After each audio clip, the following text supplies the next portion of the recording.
ಎಲ್ಲರಿಗೂ ನಮಸ್ಕಾರ. ಬನ್ನಿ ಇವತ್ತು ನಾವೆಲ್ಲರೂ ಸೇರಿ ಒಂದು ಅದ್ಭುತ ಪ್ರಯಾಣಕ್ಕೆ ಹೊರಡೋಣ.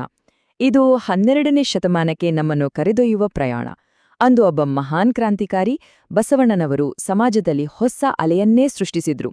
ಅವರ ಆಲೋಚನೆಗಳು ಇಂದಿನ ಜಗತ್ತಿಗೂ ಹೇಗೆ ದಾರಿದೀಪವಾಗ್ಬೋದು ಅಂತ ನೋಡೋಣ. ಒಂದು ಕ್ಷಣ ಕಣ್ಣು ಮುಚ್ಚಿ ಕಲ್ಪಿಸಿಕೊಳ್ಳಿ, ಅಂತಹ ಒಂದು ಜಗತ್ತು, ಅಲ್ಲಿ ಎಲ್ಲವೂ ಮೊದಲೇ ನಿರ್ಧಾರವಾಗಿತ್ತು. ಅಂದ್ರೆ ಒಬ್ಬ ವ್ಯಕ್ತಿಯ ಭವಿಷ್ಯ, ಅವರ ಯೋಗ್ಯತೆ, ಅವರ ಸ್ಥಾನಮಾನ ಎಲ್ಲವೂ ಹುಟ್ಟಿನಲ್ಲೇ ಫಿಕ್ಸ್ ಆಗ್ಬಿಟ್ಟಿತ್ತು. ಇದೊಂದು ರೀತಿ ಯಾರೂ ಬದಲಾಯಿಸಲಾಗದ ನಿಯಮದಂತೆ ಇಡೀ ಸಮಾಜವನ್ನೇ ಆವರಿಸ್ಕೊಂಡಿತ್ತು. ಆದ್ರೆ ಈ ಎಲ್ಲಾ ಕಟ್ಟುಪಾಡುಗಳನ್ನ, ಈ ಅಚಲ ವ್ಯವಸ್ಥೆಯನ್ನೇ ಬುಡಮೇಲು ಮಾಡಲು, ಅದಕ್ಕೆ ಸವಾಲೆಸೆಯಲು ಒಬ್ರು ಬಂದ್ರು. ಅವರೇ ಬಸವಣ್ಣ. ಸರಿ, ಹಾಗಿದ್ರೆ ಆ ಕಾಲ ಹೇಗಿತ್ತು ಅಂತ ನೋಡೋಣ. ನಾವು ಮಾತಾಡ್ತಿರೋದು ಸುಮಾರು 1131ರ ಆಸುಪಾಸಿನ ಸಮಯ. ಆ ಕಾಲದ ಸಮಾಜ ಅಕ್ಷರಶಃ ಅನ್ಯಾಯ ಮತ್ತು ಅಸಮಾನತೆ ಅನ್ನೋ ಗೋಡೆಗಳಿಂದ ತುಂಬಿ ಹೋಗಿತ್ತು. ನೋಡಿ, ಆಗಿನ ಸಮಾಜ ಹೇಗಿತ್ತು ಮತ್ತು ಬಸವಣ್ಣನವರು ಕಟ್ಟಲು ಹೊರಟ ಸಮಾಜ ಹೇಗಿತ್ತು ಅನ್ನೋದ್ರಲ್ಲಿ ಆಕಾಶಭೂಮಿಯಷ್ಟು ವ್ಯತ್ಯಾಸವಿತ್ತು. ಒಂದು ಕಡೆ ಜಾತಿ ವ್ಯವಸ್ಥೆ ಗಟ್ಟಿಯಾಗಿ ಬೇರೂರಿತ್ತು, ಪೌರೋಹಿತ್ಯದ್ದೇ ಪಾರುಪತ್ಯ.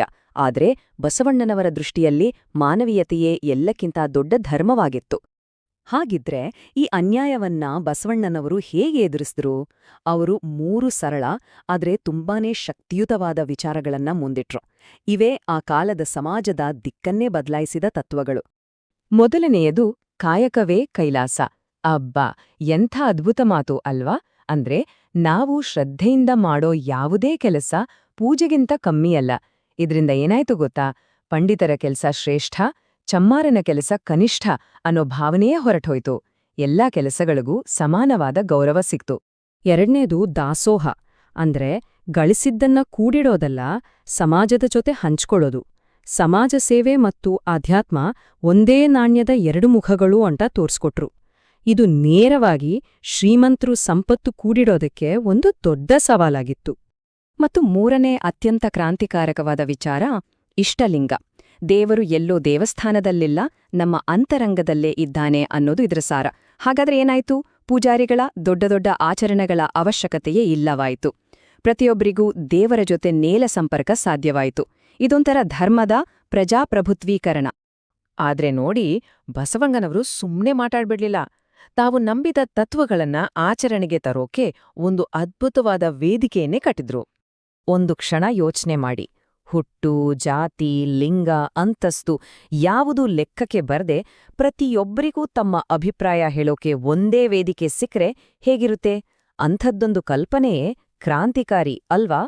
ಅದೇ ಅನುಭವ ಮಂಟಪ. ಇದನ್ನ 12ನೇ ಶತಮಾನದ ಆಧ್ಯಾತ್ಮಿಕ ಸಂಸತ್ತು ಅಂತಾನೆ ಕರೀತಾರೆ. ಇಲ್ಲಿ ಗಂಡು ಹೆಣ್ಣು, ಮೇಲೋ ಕೀಳು ಅನ್ನೋ ಭೇದವಿರಲಿಲ್ಲ. ಅಲ್ಲಮ ಪ್ರಭು, ಅಕ್ಕ ಮಹಾದೇವಿಯವರಂಥ ಮಹಾನ ಚಿಂತಕರು ಇಲ್ಲಿ ಚರ್ಚೆ ನಡೆಸ್ತಿದ್ರು. ಎಲ್ಲಕ್ಕಿಂತ ಮುಖ್ಯವಾಗಿ ಇಲ್ಲಿನ ಮಾತುಕಥೆ, ಸಾಹಿತ್ಯ ಎಲ್ಲವೂ ಸಂಸ್ಕೃತದಲ್ಲ, ಜನಸಾಮಾನ್ಯರ ಭಾಷೆ ಕನ್ನಡದಲ್ಲಿ ನಡೀತಿತ್ತು. ಆದ್ರೆ ಇಂಥ ಸಮಾನತೆಯ ವಿಚಾರಗಳನ್ನ ಬರೀ ಮಾತಲ್ಲಿಟ್ರೆ ಸಾಲ್ದು, ಆಚರಣೆಗೆ ತರಬೇಕು.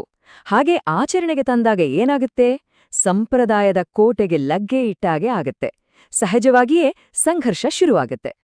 ಬಸವಣ್ಣನವರ ಬೋಧನೆಯ ಸಾರವೇ ಇದು: ಗುಣ ಮತ್ತು ನಡತೆಯೇ ಮುಖ್ಯ, ಹುಟ್ಟಲ್ಲ ಅಂತ.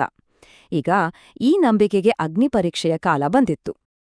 ನೋಡಿ, ಆ ಸಂಘರ್ಷದ ಕಿಡಿ ಹೊತ್ತಿಕೊಂಡಿದ್ದು ಒಂದು ಮದುವೆಯಿಂದ, ಒಬ್ಬ ಬ್ರಾಹ್ಮಣ ಹುಡುಗಿ ಮತ್ತು ಅಸ್ಪೃಶ್ಯ ಅಂತ ಕರೆಯಲ್ಪಡ್ತಿದ್ದ ಸಮುದಾಯದ ಹುಡುಗನ ಮದುವೆ. ಇದು ಜಾತಿ ವ್ಯವಸ್ಥೆಗೆ ಹಾಕಿದ ನೇರ ಸವಾಲು. ಸಹಜವಾಗಿಯೇ ಸಂಪ್ರದಾಯವಾದಿಗಳು ಕೆರಳಿ ಕೆಂಡವಾದ್ರು.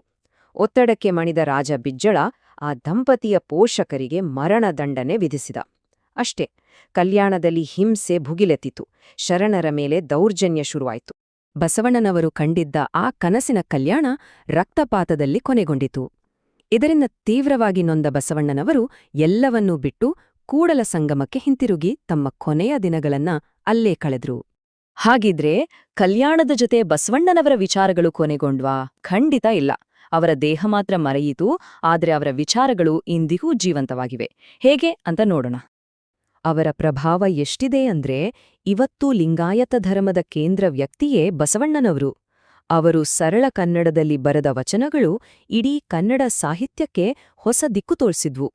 ಜಾತಿ, ಲಿಂಗ ಸಮಾನತೆಗಾಗಿ ಅವರ ಹೋರಾಟ ಇವತ್ತಿಗೂ ನಮ್ಗೆಲ್ಲ ಸ್ಫೂರ್ತಿ. ಅಷ್ಟೇ ಅಲ್ಲ, ಲಂಡನ್ನ ಥೇಮ್ಸ್ ನದಿ ದಂಡೆ ಮೇಲೆ ಅವರ ಪ್ರತಿಮೆ ನಿಂತಿದೆ. ಇದು ಅವರ ವಿಚಾರಗಳಿಗ ಸಿಕ್ಕ ಜಾಗತಿಕ ಮನ್ನಣೆ. ಇಲ್ಲಿ ಒಂದು ಮುಖ್ಯವಾದ ವಿಷಯವನ್ನ ಗಮನಿಸಬೇಕು. ಬಸವಣ್ಣನವರ ತತ್ವಗಳು ಬರೀ 12ನೇ ಶತಮಾನಕ್ಕೆ ಸೀಮಿತವಲ್ಲ. ನೋಡಿ, ಕಾಯಕವೇ ಕೈಲಾಸ ಇವತ್ತಿನ ಗೌರವಯುತ ದುಡಿಮೆಯ ಹಕ್ಕಿನ ಬಗ್ಗೆ ಮಾತಾಡುತ್ತೆ. ದಾಸೋಹ ತತ್ವ ಸಾಮಾಜಿಕ ಜವಾಬ್ದಾರಿಯ ಬಗ್ಗೆ ಹೇಳುತ್ತೆ. ಇನ್ನು ಜಾತಿಭೇದ ಇಲ್ಲ ಅನ್ನೋದು ಮಾನವ ಹಕ್ಕುಗಳ ಮೂಲ. ಅನುಭವ ಮಂಟಪ ಅನ್ನೋದು ವಾಕ್ ಸ್ವಾತಂತ್ರ್ಯದ ಸಂಕೇತ ಅಲ್ವಾ? ಹಾಗಿದ್ರೆ ಕೊನೆಯದಾಗಿ ಒಂದು ಪ್ರಶ್ನೆ. ಸುಮಾರು 90-100 ವರ್ಷಗಳಷ್ಟು ಹಳೆಯ ಈ ವಿಚಾರಗಳು ಇವತ್ತಿನ ನಮ್ಮ ಜಗತ್ತಿನ ಜ್ವಲಂತ ಸಮಸ್ಯೆಗಳಿಗೆ ಉತ್ತರ ಕೊಡಬಲ್ಲವಾ? ಈ ಬಗ್ಗೆ ನಾವೆಲ್ಲರೂ ಯೋಚಿಸಬೇಕಿದೆ. ಇನ್ನೂ ಈ ತರಹ ಹೆಚ್ಚು ವಿಡಿಯೋಗಾಗಿ ನಮ್ಮ ಚಾನೆಲ್ ಸಬ್ಸ್ಕ್ರೈಬ್ ಮಾಡ್ಕೊಳ್ಳಿ. ಹಾಗೆ ನಿಮ್ಮ ಅನಿಸಿಕೆನ ಕೆಳಗಡೆ ಕಮೆಂಟ್ ಮಾಡಿ. ಹೌದು.